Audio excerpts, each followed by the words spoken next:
The automotive world used to be wildly different, filled with quirky features that made perfect sense at the time, but have completely disappeared from modern vehicles. Let's count down 25 features from classic automobiles that have vanished from the roads.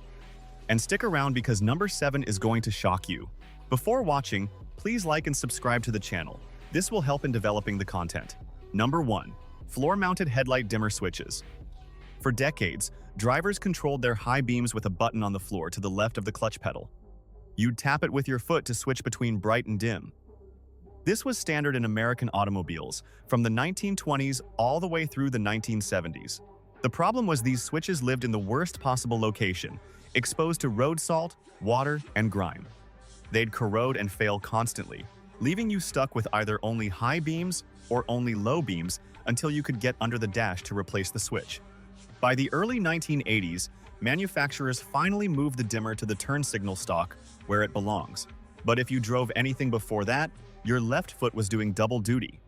Old-timers who learned to drive in the 60s and 70s still sometimes instinctively tap their left foot looking for that dimmer switch when they get into unfamiliar vehicles. Number 2. Swamp coolers. Before air conditioning became standard, some 1950s and 1960s automobiles offered evaporative coolers that hung on the passenger window. These metal boxes filled with water-soaked pads, and as air rushed through while driving, it would cool down through evaporation. They were nicknamed swamp coolers and were popular in hot, dry climates like Arizona and New Mexico. The problem was, they only worked in low humidity.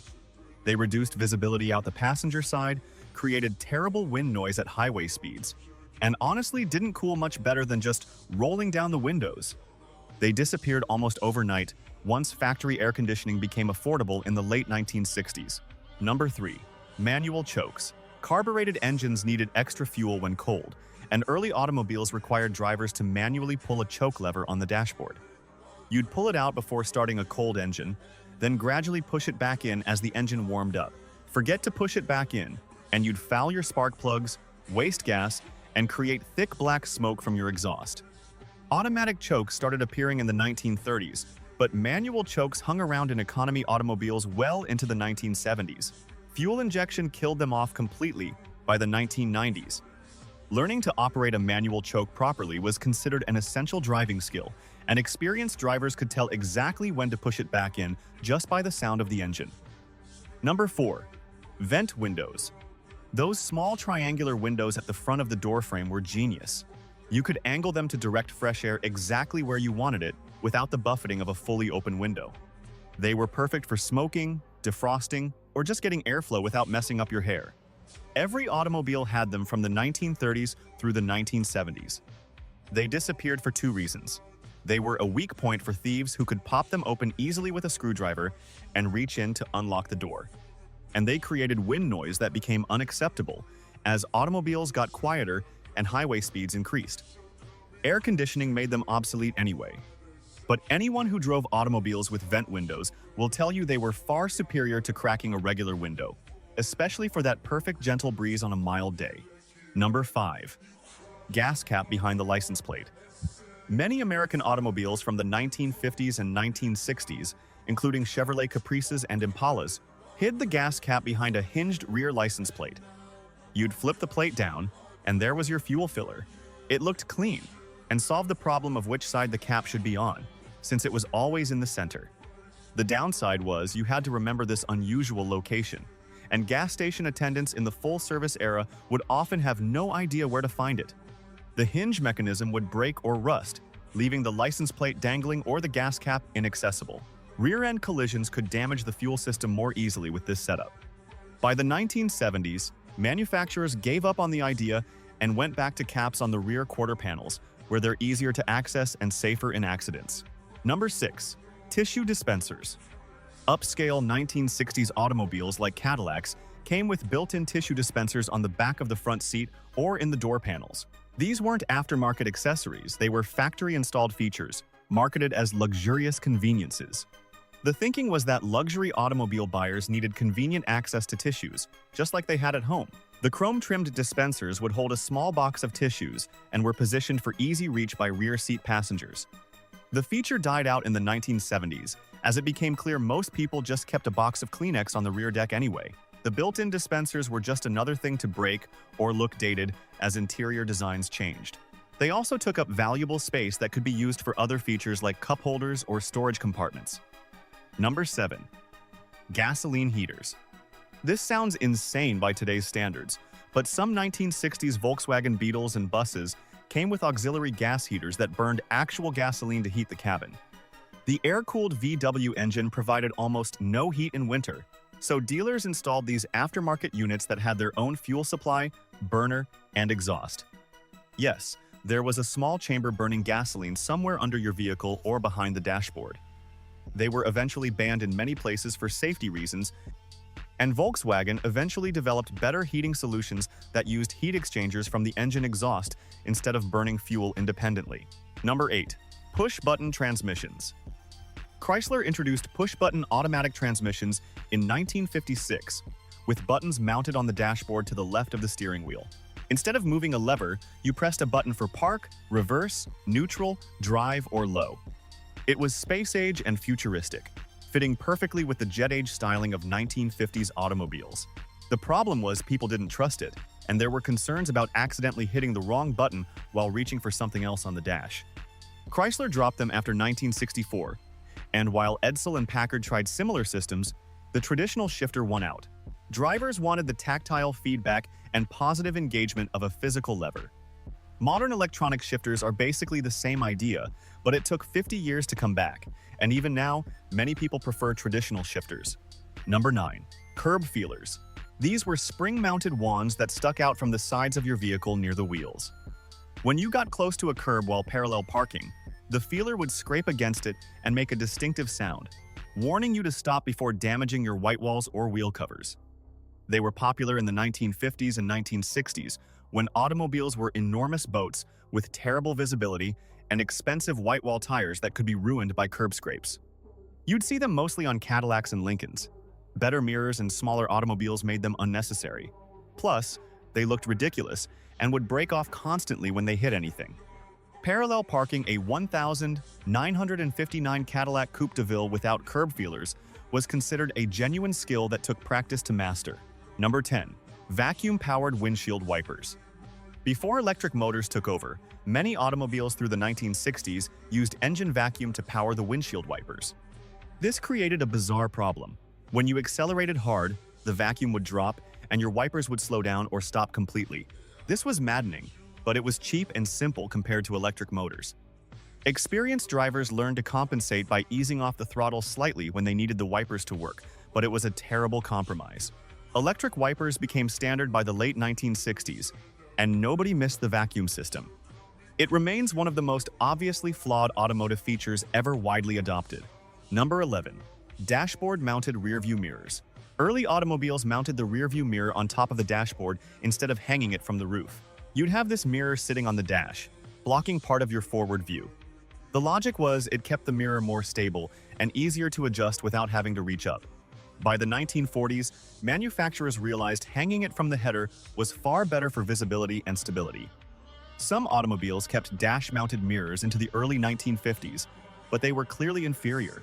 The mirrors would also slide around on the dashboard during hard braking or cornering, which was dangerous when you needed to check traffic behind you. Number 12. Fender-mounted turn signals. Before turn signals moved to the corners of the vehicle, many 1940s and 1950s automobiles had them mounted on top of the front fenders, standing up like little semaphores. Some even had mechanical arms that popped out from the door pillar, called trafficators. These fender-mounted lights were hard to see from certain angles and would get damaged easily in parking lots or minor accidents. By the 1960s, integrated lights in the bumper and fender became standard, giving much better visibility from all directions. The old fender-mounted units would also fill with water and corrode, and the bulbs were hard to replace compared to modern integrated designs. Number 13. Oil bath air filters. Instead of paper or foam filters, older automobiles used oil bath air cleaners where incoming air passed over a reservoir of oil that trapped dust and dirt. You'd have this heavy metal canister filled with motor oil sitting on top of your carburetor. They worked reasonably well in dusty conditions, but were messy to service and not as efficient as modern filters. You had to drain the dirty oil, clean the canister, and refill it with fresh oil every few thousand miles. They hung around in trucks and farm equipment into the 1970s because they could handle extremely dusty environments. But paper filters were cheaper, lighter, cleaner to service, and worked better for normal driving conditions. Number 14. Automatic seatbelts. In the late 1980s and early 1990s, before airbags were mandatory, some manufacturers tried motorized seatbelts that automatically moved into place when you closed the door. Automobiles like the Chevrolet Cavalier and Toyota Corolla had shoulder belts that traveled on tracks along the doorframe and roof. You still had to manually buckle the lap belt, which many people didn't do, defeating the purpose. They were annoying, prone to braking, and made awful grinding noises. The motors would fail, leaving you trapped in the vehicle or unable to secure the belt. They were uncomfortable because they'd tighten automatically without adjustment for different body sizes. Airbags became mandatory in the mid-1990s, and these contraptions disappeared instantly, remembered only as one of the automotive industry's strangest compliance solutions. Number 15. Wing windows on hardtops. Related to vent windows but different, some 1950s and 1960s hardtop coupes had rear windows that were fixed in place but could be popped open for ventilation. These small windows behind the rear side glass would push out a few inches on a hinge. They looked sleek when closed but provided extra airflow when opened, which was important for rear seat passengers before air conditioning. Like vent windows, they created security issues and wind noise, and air conditioning rendered them pointless. They also added complexity and cost to manufacturing, with extra seals and hinges that would eventually leak or break. Number 16. In-dash record players. Chrysler offered the Highway Hi-Fi in 1956, an actual record player that played special 7-inch records at 16 TU RPM. It was mounted under the dashboard and had a special tone arm designed to handle bumps. It was a disaster. Records would skip constantly, even on smooth roads. The mechanism broke down regularly, and the selection of compatible records was tiny since you needed the special slow-speed format. Only about 18,000 units were sold, and the option was dropped after 1957. The units cost about $200, which was a fortune in 1956. It took another 50 years for truly decent audio systems to arrive in automobiles, but at least Chrysler tried to bring music to the highway early. Number 17. Fender skirts. These were metal covers that enclosed the rear wheel well, creating a smooth, streamlined look. They were hugely popular on 1940s and 1950s, luxury automobiles and custom hot rods. The problem was they made changing a flat tire nearly impossible without removing the skirt first, which required tools and time. They also trapped road salt and moisture, causing the fender to rust from the inside out, where you couldn't see the damage until it was severe. By the 1960s, they fell out of fashion except on a few luxury models like Cadillacs, and they were gone entirely by the 1980s. Modern aerodynamic concerns have brought back partial wheel covers, but full fender skirts remain a styling choice of the past. Number 18. Pull-out starter knobs. Before key-operated starters, you'd pull a knob or push a button on the dashboard to engage the starter motor. Through the 1940s, many automobiles still use this system separate from the ignition. You'd turn the key to on, then pull the starter knob, hold it until the engine caught, and release it. It was an extra step that the integrated key start eliminated, but old-timers insisted it gave you better control over the starting process.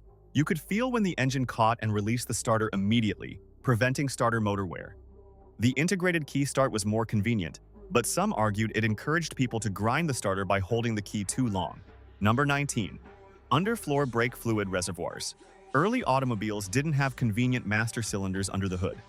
Some 1940s and 1950s models had brake fluid reservoirs mounted under the floor pan, accessible through a rubber plug in the floorboard. To check or add fluid, you'd literally pull up the floor mat, remove the plug, and pour fluid into a hole in the floor. This made no sense, was messy, and meant you could spill brake fluid inside your vehicle where it would damage the carpet and create toxic fumes. Checking the fluid level was nearly impossible without actually removing the plug. Thankfully, this madness ended when master cylinders moved to the firewall, where they could be easily accessed from under the hood. Number 20. Freewheeling transmissions. In the 1930s and early 1940s, some automobiles offered freewheeling, which disconnected the engine from the transmission when you let off the gas. The vehicle would coast freely like a bicycle. The idea was to save fuel and reduce engine wear by letting the automobile coast whenever possible. The reality was it eliminated engine braking, making stopping distances longer and downhill driving dangerous. It was particularly terrifying in the days before good brakes, and when many roads were steep and winding. Drivers would build up speed coasting downhill with no engine braking to slow them down. The feature was phased out during World War II and never returned, though modern hybrid automobiles use a similar concept with computer controls and proper braking systems. Number 21. Exhaust cutouts. Many 1930s through 1950s performance automobiles and hot rods had exhaust cutouts, valves in the exhaust system. You could open with a cable from inside the vehicle. Open the cutout and exhaust would dump straight out before the muffler, making the automobile incredibly loud and giving a slight power boost by reducing back pressure. They were popular for racing but illegal for street use in most places because of noise ordinances. Drivers would run quiet with the cutouts closed in town, then open them up on the highway or at the drag strip.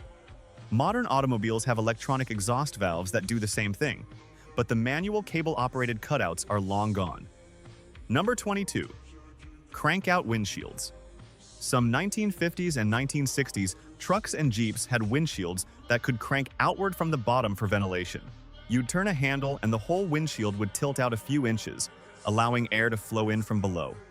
This was great for airflow before air conditioning, but terrible for aerodynamics and created serious safety issues in an accident when the windshield could become a guillotine. Rain would also pour in when the windshield was opened. The feature disappeared as side windows got better and AC became affordable, though some Jeep enthusiasts still seek out models with this feature for its nostalgic and practical off-road appeal. Number 23. Automatic headlight dimmers. Cadillac and a few other luxury brands in the 1950s and 1960s offered an automatic headlight dimmer that used a light sensor on the dashboard to detect oncoming vehicles and switch from high to low beams automatically. It was brilliant in theory, but the sensors were primitive and unreliable. They wouldn't trigger when they should on actual oncoming traffic, and drivers would get flashed by angry oncoming motorists who thought they were being inconsiderate. The feature was dropped after frustrated owners disconnected them, and it took until the 2000s for manufacturers to perfect automatic high beams with modern sensors and computers. Number 24. Ignition key headlight reminders. Before automobiles had chimes and buzzers for everything, some 1960s models used a clever mechanical system. You couldn't remove your ignition key if the headlights were on. A linkage connected the light switch to the ignition, physically blocking the key from being removed. If you wanted your key, you had to turn off the lights. Simple, effective, and no electronics required. It was foolproof and never needed batteries or repairs. It disappeared when electronic reminder systems became cheap enough to include, though the mechanical system was arguably more reliable since it couldn't fail like electronic chimes that depend on sensors and circuits. Number 25. Reserve fuel tanks. Before accurate fuel gauges, some automobiles from the 1920s through the 1940s had a reserve fuel tank system. When your main tank ran empty, you'd flip a lever on the dashboard that opened a valve to a reserve gallon or two, giving you enough fuel to reach a station. It was a mechanical low-fuel warning system that didn't require any gauges or electricity. Better fuel gauges made this unnecessary, and modern low-fuel lights do the same job without the complexity of dual tanks and valves. But there was something satisfying about having that emergency backup lever when you were miles from anywhere, knowing you had one more chance to find a gas station before you were truly stranded on some remote highway. While modern automobiles are undeniably safer, more efficient, and more reliable, there's something charming about these quirky old solutions. They remind us that every generation of automotive engineers was doing their best with the technology they had, even if it meant putting a gasoline heater inside the passenger compartment or making you tap your foot to dim your headlights. Thanks for watching, and I'll see you in the next one.